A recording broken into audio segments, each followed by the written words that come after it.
first practical study of microscope. Now in pharmacognosy, we are going to see so many transverse sections, longitudinal sections, powder characteristics and others practical, and this we all going to study with help of this instrument, and this we called as a microscope. We all know history of microscopy. When first cell was observed by the Robert Hooke, and it was a simple lens. Now man come to know if you employ or if you engage two lens, the magnification is going to be enormous, and that is you can evidence here. First, there was a simple microscope which employs only one lens, and this is called as a compound microscope. Here you can see two lenses. This particular thing is written as a 10x. This is called as a eyepiece, and there is an objective. You can see there are three objectives: 10x, 40x and 100x. Okay, so this is 10 and this is 10. So what will be the magnification? 20, 100. So 10 into 10, 100 times you are going to magnify the image. So if this is 40 and 10, so 400 times. And if this is a 100 and this is a 10, so 1000 times. See, 1000 times is a too big thing. Okay, once, double, twice, like 1000 times you are going to magnify the object, and literally you can see the smallest bacteria and all those things. This is one of the simplest thing, compound microscope. I was fortunate when I was in France for the advanced training 1 month. I have used confocal and bifocal microscope also, and there is a recent advanced electron microscope. In those kind of microscope, you can actually check the DNA dividing. You all have studied cell division, meiosis, mitosis, karyokinesis and all that, so that V-shaped chromosome in anaphase or metaphase, those chromosomes also can observe under microscope. This is the beauty. Not about cell, not about nucleus. I am talking about the chromosomes which are present in the particular cell. Those also can be, of course, it needs staining. You can't observe under microscope without staining. You need to stain those with some fluorescent dyes. Okay. Now, this is the base which gives support to the microscope. This is the handle, and there is a, you can say, adjustment, so you can change this angle. If you are doing practical for 10 minutes, no problem, but whole day you have to sit. For example, pathologists and other scientists, they need to observe microscope whole day, so you can make like this angle for your comfort or ease of observation. But make sure whatever things you are putting here, slide, cover slip, they should be fixed with help of these two screws. And there you can change this and you can change this also. So both way you can adjust a particular slide. Now I will tell you one of the very important thing what you people generally miss, and that thing is, suppose this is a slide and you put bacteria, you put your TS here, then you are going to put cover slip, and whatever excess stain is there, generally in pharmacognosy we use hydrochloric acid and fluoroglycerol. So hydrochloric acid is very, very corrosive, caustic, and that's why you see here this is the damage to the color of the microscope.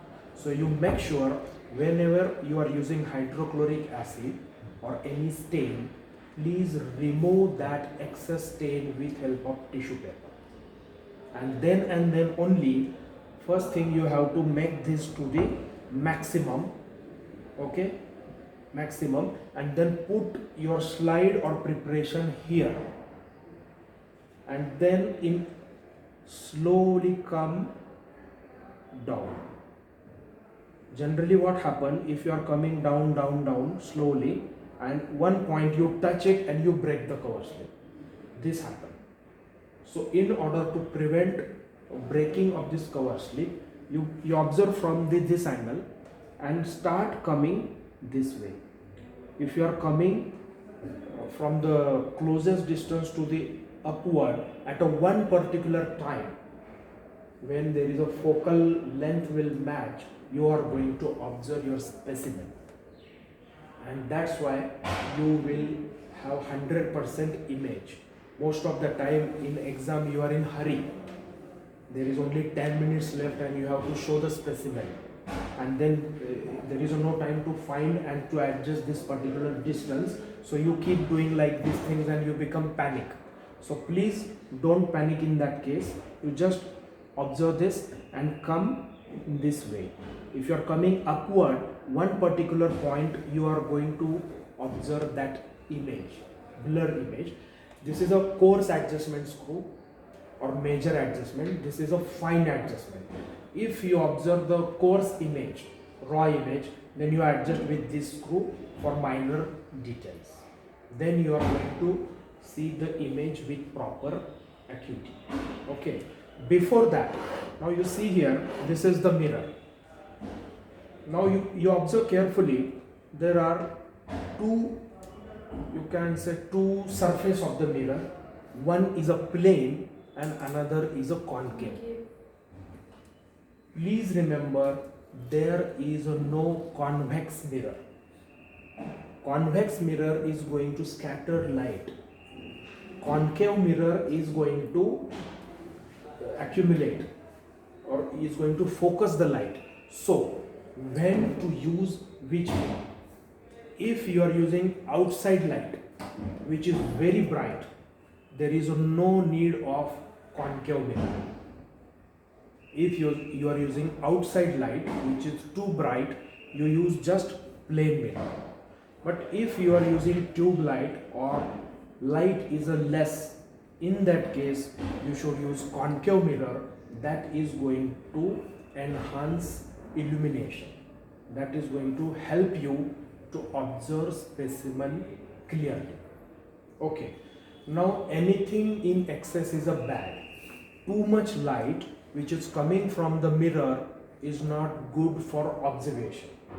So there is a diaphragm, and with help of this screw you can actually control the amount of light which is entering into your eye. So if it is too bright, you are going to decrease the light. By using this screw, you can adjust the light which is there.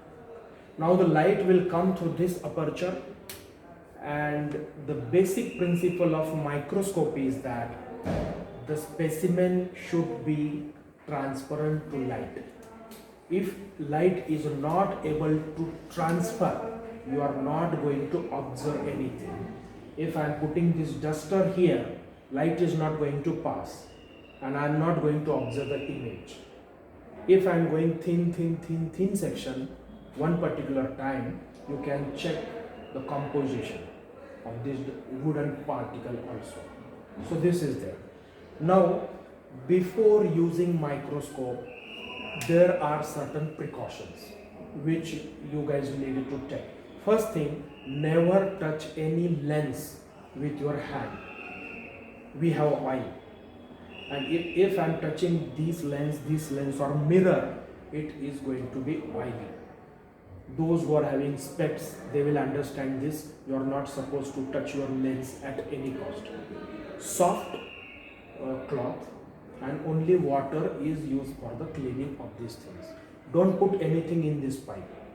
This is going to hamper your observation. Okay, so I'm not going to touch any part of this microscope.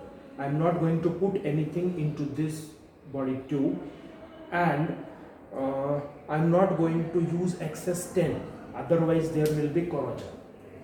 Hydrochloric acid, although it is a mild, but it is acid. So you should use all these things properly to enhance maximum life of the microscope. And this is the basic instrument and one of the most important. With this simple microscope you can do wonders. You will come to know WBC, RBC, different parameters. You can you can carry out analysis of urine. You can, here in pharmacognosy, you can observe transverse section of root, stem, leaves, flower.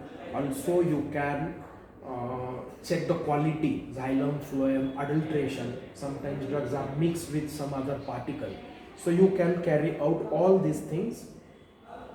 Now when to use which lens? First you take the TS. You want bird's eye view or overall sketch. In that case you use 10x lens. So after 10x, if you want to focus on the inside part like xylem, phloem, medullary rays or something, then you are supposed to use 40x, and still detail thickening inside xylem you can observe with 100x. That is also called as a oil immersion. You need to put a drop of oil in order to get clear image in case of oil immersion microscope. So I am going to repeat this: stage, base, handle, diaphragm, mirror, lens, clip, minor adjustment, major adjustment, body tube and lenses. So this is basic of the microscopy. Then we can use some advancement: electron microscope, confocal microscope, bifocal microscope, projection microscope.